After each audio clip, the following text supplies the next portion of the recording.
بسم اللہ الرحمن الرحیم۔ السلام علیکم بھابھی، آپ جلدی اپنا سامان پیک کریں، رات کے اندھیرے میں ہم یہاں سے نکل جائیں گے۔ میری بات سن کر تو بھابھی ایک دم چونک گئی تھی۔ میں نے اس سے کہا کہ ہم آگے کا پلان خود دیکھ لیں گے کہ ہمیں کہاں جانا ہے، لیکن اس گھر میں رہنا ہمارے لیے خطرے سے خالی نہیں ہے۔ بھابھی نے میری مان لی تھی۔ رات کے اندھیرے میں ہم دونوں نے اپنا سامان پیک کیا اور ہم وہاں سے نکل آئے تھے۔ ہم دونوں دوسرے شہر آ گئے تھے۔ ایک چھوٹا سا فلیٹ تھا میرے۔ یہ میری زندگی کی سچی کہانی ہے۔ میرے دل پر ایک بوجھ تھا، اور آج رات جو کیفیت میرے ساتھ ہو رہی تھی ویسی کبھی بھی میرے ساتھ نہیں ہوئی تھی۔ میں اپنے ہی کمرے میں جانے سے ڈر رہا تھا، بہت زیادہ گھبرا رہا تھا۔ اس کی بڑی وجہ یہ تھی کہ میرے کمرے میں وہ عورت بیٹھی تھی جو کبھی میری بھابھی تھی، اور جیسے میں بہت عزت دیتا تھا، زندگی نے ایک ایسا موڑ لیا کہ اب وہ میری دلہن بن کر میرا انتظار میں بیٹھی تھی۔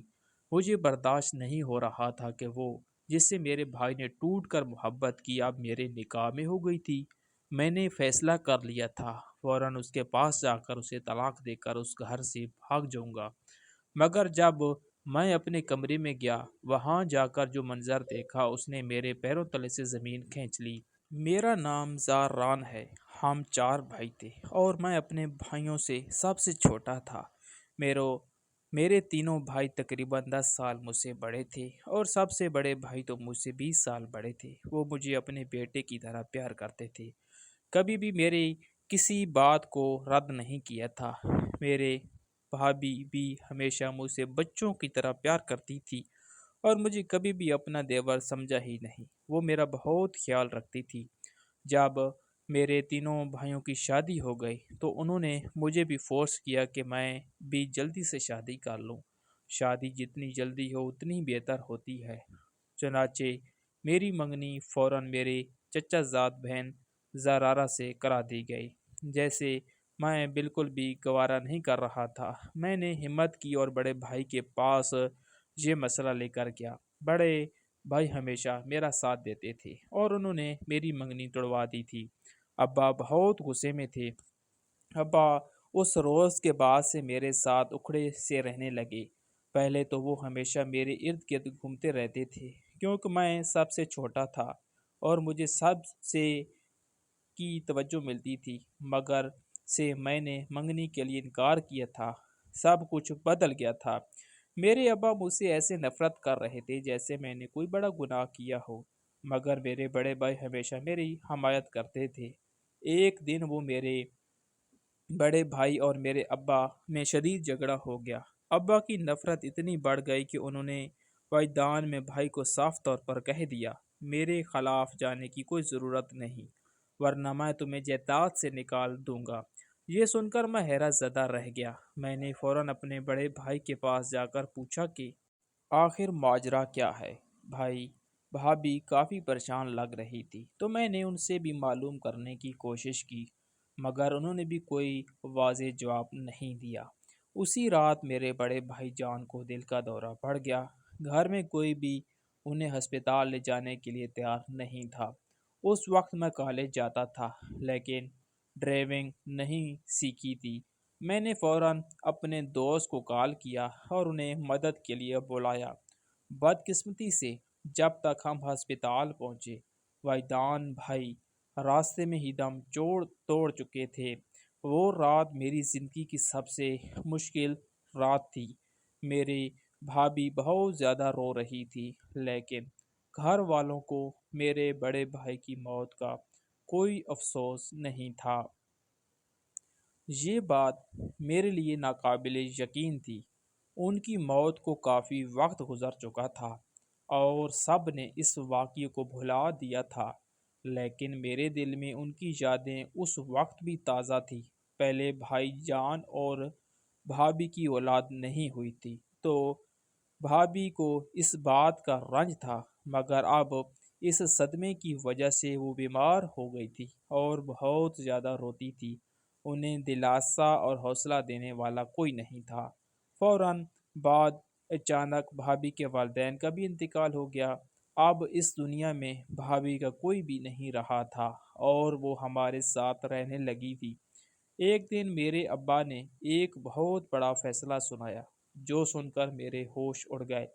انہوں نے کہا کہ بھابھی ہمارے گھر میں ساری زندگی کے لیے رہیں گی اور ہم میں سے کوئی بھی اس سے شادی کرے گا۔ مجھے لگا کہ ابا بھابھی کو بیٹی بنا کر رکھنا چاہتے ہیں، لیکن ان کا یہ فیصلہ تھا کہ ہم میں سے کوئی بھی اس سے شادی کر لے۔ یہ سن کر میرے پیروں تلے سے زمین کھسک گئی۔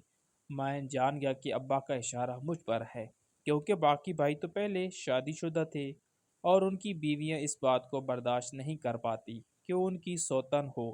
میں نے ابا کے پاس جا کر کہا کہ میں بھابھی کو اپنی ماں کی طرح سمجھتا ہوں اور یہ میں بالکل بھی نہیں کر سکتا۔ یہ میرے لیے ناقابل برداشت تھا اور میرے دل میں یہ بات ہمیشہ کے لیے نقش ہے کہ وہ میرے بھائی کی بیوہ ہے۔ جب ابا شدید غصے میں کہنے لگے کہ تم چپ رہو، اب جو فیصلہ ہوگا وہ بھابھی کرے گی، تو وہ دو دن بعد اچانک ابا نے سب کو بٹھا دیا۔ میں نے بھابھی کو دیکھا جو بہت زیادہ رو رہی تھی اور میری طرف ایسے دیکھ رہی تھی جیسے وہ بھی مجبور ہے۔ مجھے یقین تھا کہ وہ انکار کر دے گی، کیونکہ ان دونوں میں اپنی یونیورسٹی کی کلاس فیلو فرحین کو پرپوز کیا تھا اور میں اس کے ساتھ اپنی ساری زندگی گزارنا چاہتا تھا۔ ہم سب ایک ہی کمرے میں بیٹھے تھے جب ابا نے بھابھی سے پوچھا، جویریہ تم کیا چاہتی ہو؟ جو چاہتی ہو سچ سچ بتا دو۔ اگر تم میرے کسی بیٹے سے شادی کرنا چاہتی ہو تو میں اسی بیٹے سے تمہاری شادی کرا دوں گا۔ جیسے ہی میں نے یہ بات سنی میری آنکھیں پھٹی کی پھٹی رہ گئی۔ مجھے سمجھ نہیں آ رہا تھا کہ ابا کو کیا ہو گیا ہے۔ ابا تب سے ایسے ہو گئے تھے جب سے میں نے زرارہ سے شادی کے لیے انکار کیا تھا۔ بھابھی میری طرف ایسے دیکھ رہی تھی جیسے وہ بے بس ہو۔ میں نے بھابھی کو اشارہ کیا کہ وہ اپنے دل کی بات بے جھجک کہہ دے، میں سب سنبھال لوں گا۔ پھر اگلے ہی لمحے جب بھابھی نے اپنی بات کہی، میرے سر پر گویا آسمان گر گیا۔ بھابھی نے کہا کہ میں نے فیصلہ سمجھ کر لیا ہے، میں زران سے شادی کرنا چاہتی ہوں اور یہی میرا آخری فیصلہ ہے۔ یہ سن کر میرے دل کی دھڑکن رک گئی اور میں نے حیرت اور مایوسی کی حالت میں بھابھی کو دیکھا۔ میں حیرت اور دھچکے کی حالت میں بھابھی کو دیکھ رہا تھا۔ مجھے یقین نہیں آ رہا تھا کہ وہ یہ سب کہے گی۔ میرے دونوں بھائی بھی حیرت کی حالت میں بھابھی کی طرف دیکھ رہے تھے، مگر ابا بالکل پرسکون تھے۔ ان کے چہرے پر فاتحانہ مسکراہٹ تھی۔ بھابھی نے کچھ دیر پہلے کہا تھا کہ اگر میں کسی سے شادی کروں گی تو وہ زران ہے۔ بھابھی کی بات سن کر مجھے یقین نہیں آ رہا تھا اور میں سر جھٹک کر وہاں سے چلا گیا۔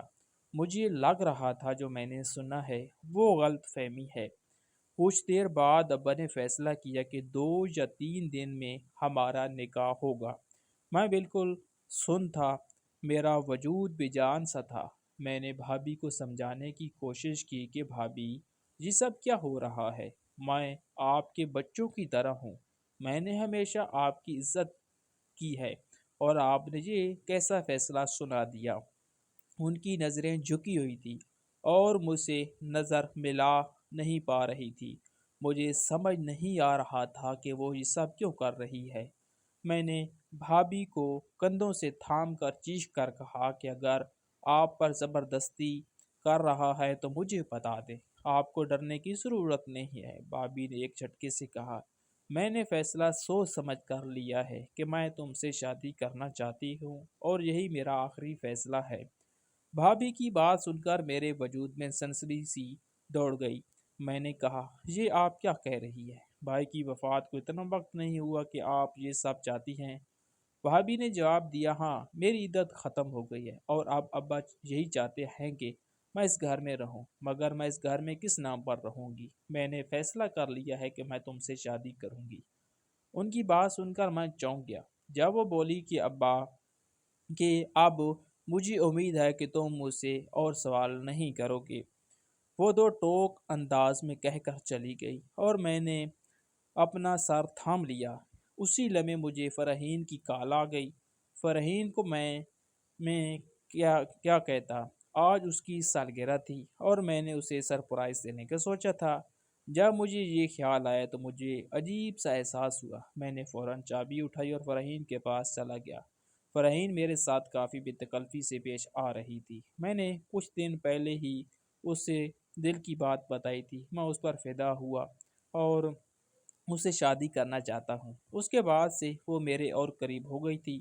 فرحین بھی میری طرح امیر والدین کی بیٹی تھی اور ہمارے خاندانوں کا سٹیٹس بالکل میچ کرتا تھا۔ وہ بالکل ایسی تھی جیسے مجھے چاہتے تھے، مجھے چاہیے تھی، میری آئیڈیل۔ وہ میری شانہ بشانہ کھڑی ہونے والی لڑکی تھی۔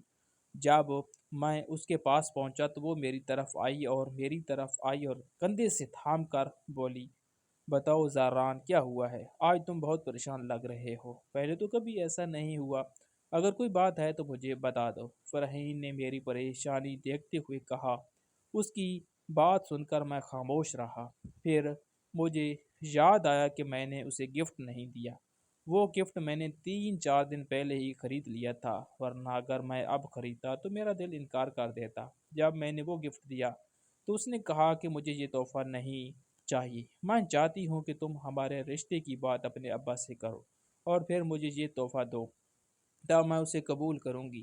اب مجھے مزید برداشت نہیں ہو رہا تھا، اب تک تمہارا نام پر بیٹھی رہوں گی۔ امید ہے کہ تم میری بات کا مطلب سمجھو گے، جلد از جلد ہماری شادی ہو جائے۔ اس کی بات سن کر میرے دل کی دھڑکن تیز ہو گئی۔